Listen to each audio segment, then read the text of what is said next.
তো 5। সবাই খুব মনোযোগ দাও। লিমিট x এর মান 0, x tends to 0, x by 2 minus root over 4 minus x।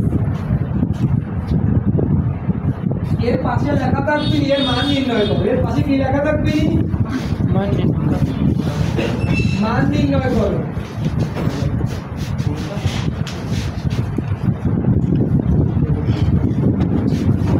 মনোযোগ দাও।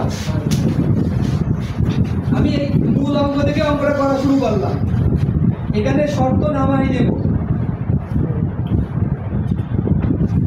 এখানে দেখো তো, এখানে a মাইনাস b আকারের মতো আছে। আচ্ছা ভিডিও অফ করো। এখানে উপরে যা আছে লিখলাম। এখানে দেখো তো 2 কে মনে মনে a ধরো আর রুট ওভার 4 মাইনাস x কে মনে মনে b ধরো, তাহলে a মাইনাস b আকার হচ্ছে না?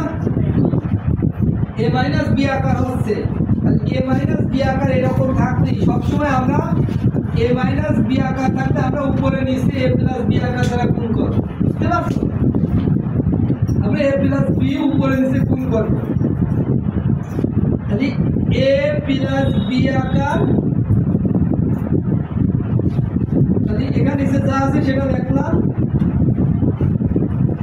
এরপর a প্লাস b আকার। এখন কথা হলো তুমি সাইড নোট দিতে পারো। লব ও হরকে 2 plus root over 4 minus x দ্বারা গুণ করে।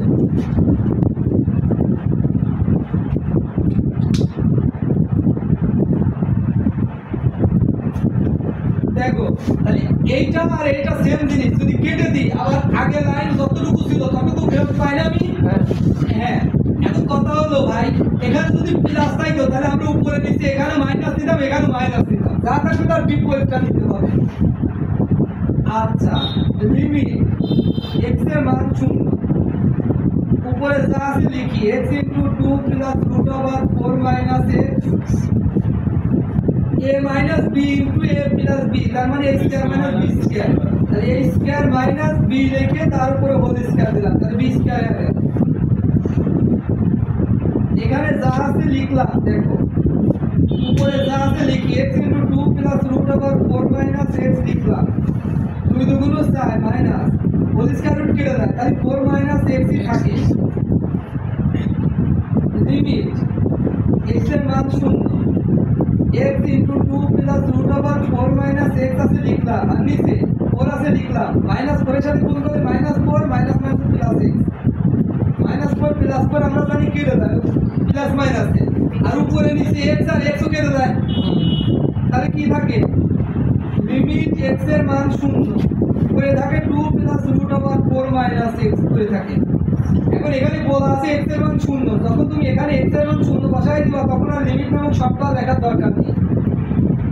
তাহলে আমরা 2 plus root over 4 minus x এর জায়গায় 0 বসাই দিলাম, তার লিমিট নামক শর্ত আর হবে না। 4 কে রুট করলে কত হয়? 2, আর এখানে সামনে আবার 2 আছে, তাহলে একবারে কি দেখা যায়? 4।